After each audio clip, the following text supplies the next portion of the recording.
Welcome back to Learning Torah Lishma. With Siyata Deshmaya, it's tremendous help from above, from Hashem, from God. You wrote a little choveret, a little booklet that is the secret to getting married and many things that are also to help you stay married. We're going to miss Hashem, God willing. We're going to write another choveret, another little book, a pamphlet about staying married. But this one, the topic of this little choveret is getting married. But of course, if a person working on themselves to get married, learning how to do that, and that they shouldn't make a mistake, which get the wrong one, and to get a good one, you also have to work on yourself. So, of course, there's a lot of, you could just, if you have a question in marriage, you could just read it, and in there'll be the answer as well, because getting married, is the shirish, is the roots of being married. And since it's the roots, so in there you could actually have all the answers, because being married is like when it's spread out. So, but still, it's Hashem, God willing, we're going to write one also on staying married. But, this took a long time. We had to put a lot of information in a few words, but at the same time, when a person has a question, when they read it or hear it over, it clicks an answer. So that's what we try to do. And now I'm going to I'm gonna put it that I'll just speak it, and it's going to read it out to you. So here we go. One of the big pitfalls that we create for ourselves is we think we know, but in actuality, we don't know. What does this mean? In order for someone to get good at something, it requires many failures and many successes to learn what is needed to accomplish the task at hand, the goal. However, marriage, there is no way to get into it without experience. He would have to be like Solomon, the king that married 1,000 wives from all over the world to truly come up with an objective truth. And even in the negative, someone, God forbid, with many divorces, how many divorces can one person have? This is why when it comes to marriage, we have to focus only on the basics to have success. And just learning or a college degree, it's not the basics. Therefore, it's very important that one gets to know the potential spouse, not that can handle each other, but are happy with each other, and each one makes the other one happy. And hopefully that's the role modeling of your parents. But if that's not the case, one needs to find a couple like this, and try to spend as much time as he can to learn from them, asking them questions, and also learn from them through osmosis. And there are different types of happy couples, and a person sort of has to go for Shabbos to different ones, and see which one fits him the best, and mainly learn from them, but also pick up good things from the other ones, and stay far away from these other two categories of couples that don't get along or just handle each other. You also have to very much focus on the normal good people around us, and our relationship with them, and them with others, and this will enhance our ability to understand the feelings of someone else other than myself. Try not to say L or me, but rather we or care, because me is how I forget about others, and care is how I include others. In fixing my character trait, I should think I or me. We have talked a bit about the challenge, getting married, and making the right decision, and how we could structure our lives a bit, which would give us great success. Let's go in deep into dating. I go into dating with the attitude at 85%. This is the one, not 50%, 50%, and not 100%, because logic should rule, and our emotions should bring our logic to a new level. In our desire for spouse, we can find ourselves wanting many things or a few things, usually depending if you're a boy or a girl, and lose sight of the big picture, which is a happy couple, many children, and from family. In order for this to happen, we have to figure out the formula that creates this, and what damages this, which in most cases is the opposite of what I think. And we have to be mature, and realize that God created us with a good sense of straightness, but we have learned anti-straightness from the people around us and ourselves. And we have to find out our inner child again, and connected it to our adult self.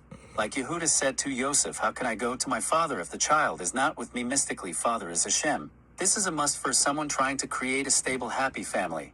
Now don't get caught up. There are crazy people out there and they speak loud and overtake our minds, and as a part of our cleansing process, we need to remove them from our lives and not spend time with them, and if possible to be polite from a great distance, and if not possible disconnect, because you are a beautiful flower that deserves to blossom. It is love's son and daughter of Hashem.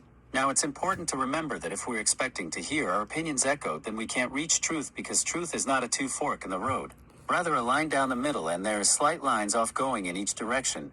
And in order to get to the pure holy middle road of truth, we must be open to entertain and hone our God-given abilities. We know that the world's four main elements is water, fire, earth, and wind, and parallel to this there are four core natures of people. There is detective, psychologist, entertainer, and fighter. And in these few words lie immense wisdom and knowledge that one could write many long books about. And I'm a bit hesitant even to say this, as many deep wisdom are taught hidden to prevent people that are not yet going in the good path from using it to harm people. So please only give this book to someone that wants to do good and is a good person. And these four natures can be manifested either positively or negatively. Now one's core nature he cannot change, however, to be a positive or negative person that he can change. And the sign of a smart person is that he figures out who he is and becomes 95% positive, and then starts to become very advanced and starts learning the positive techniques of the other natures. Now it goes without saying it's not good to put a positive person with a negative person. And another rule: a fighter can only marry a fighter. And the best catch for anybody is a positive entertaining, except for the negative detective. Entertainer is good with the entertainer, psychologist with a positive detective. A psychologist can fit with all except a fighter, but if she is a positive fighter, there's a chance it will work. But I still think that a fighter needs a fighter, and they will love each other for fighting together, and it will be like heaven for them, because the fight will never end. However, the way they fight has to be similar, and a detective with a detective, and psychologist with the entertainer, as we mentioned above. Now we just said a mouthful, but don't worry, part of the journey of life is to find a wise sage. There are people that are wise, there are people that are sages, and next level is a wise sage, and he or she will mentor, guide, help us to see the light, and guide us in making a fruitful, smart decision. So the first most important thing is for someone to figure out their core nature, and the potential spouse's core nature.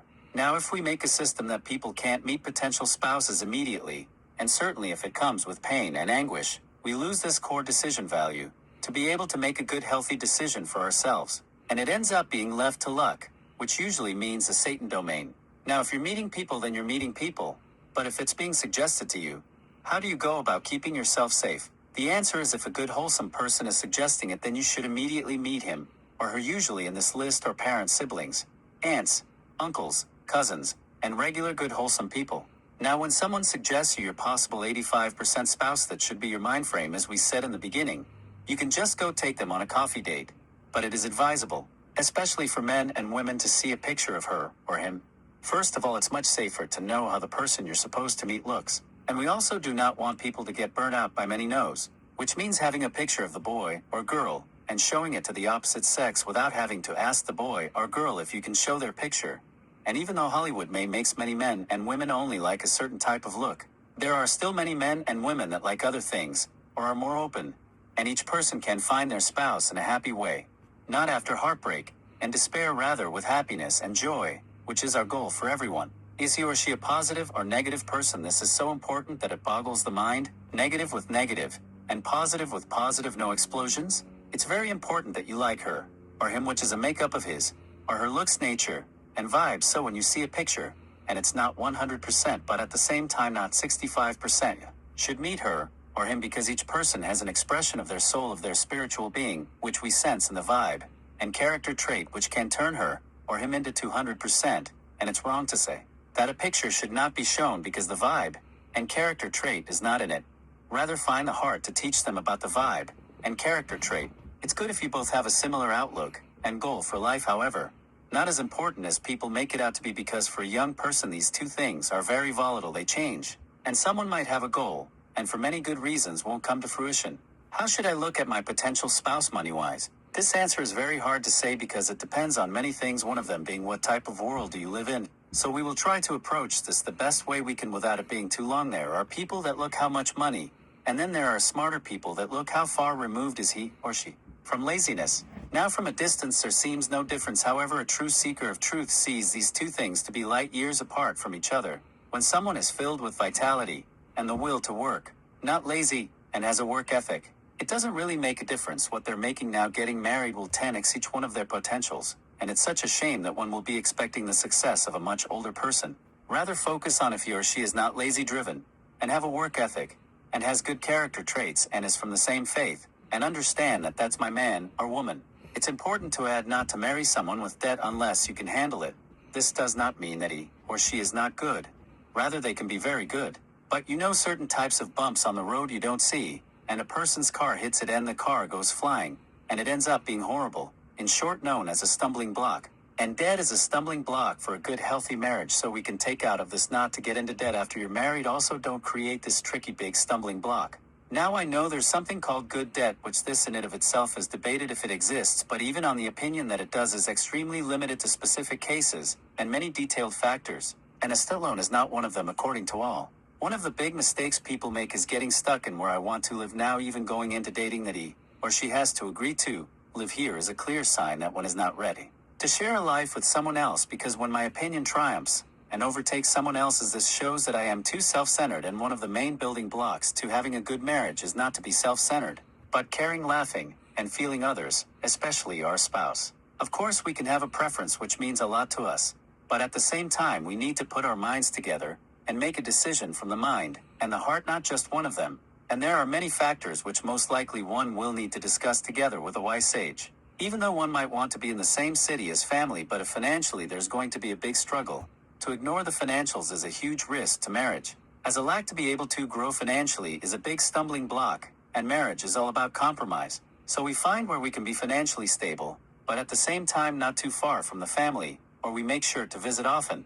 Also, if your parents are controlling and not respective, then you can't live in the same city, as this in and of itself can cause the marriage to cease. How do I have a spiritual home? In this world, having money and a spiritual home, there's only a 3% difference. Nothing is more painful than seeing one spouse and children going down in spirituality, and nothing is more dangerous to a marriage and the kids than this. Yes, in the onset you can handle more of this than when there's issues with money, but when it builds up, it is a force from the Satan to be reckoned with.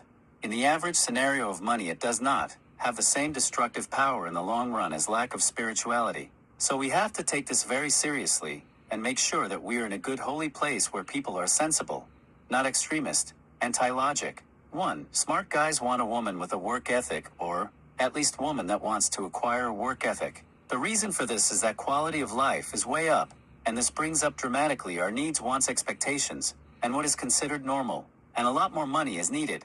So for a woman just to want to be a housewife can, God forbid, ruin the marriage. In short, you want a woman that has a work ethic, doesn't have to be at the same level as a man, but she understands the importance of working, the importance of bringing in money. She understands that to succeed in the financial aspect, it's going to need both of us in today's world. And a woman who put it all on her husband is showing a profound lack of understanding the world today. And stupid, crazy, and insanity is very similar. So, you can imagine this was this was all from Hashem, all from God, you know. We try to learn, you know, the Holy Scriptures, and we try to condense many lessons from it into a guide of a person looking for his soulmate, looking for his shidduch, looking for his spouse. And you know, it's good, you know, anytime when a person's going to meet a girl, just listen to this before, because it'll put you in the right mindset. You know, you could even go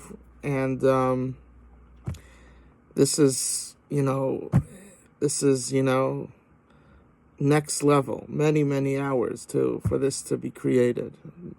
So we wish you all the best, and may the guidance of God, of Hashem, go with you.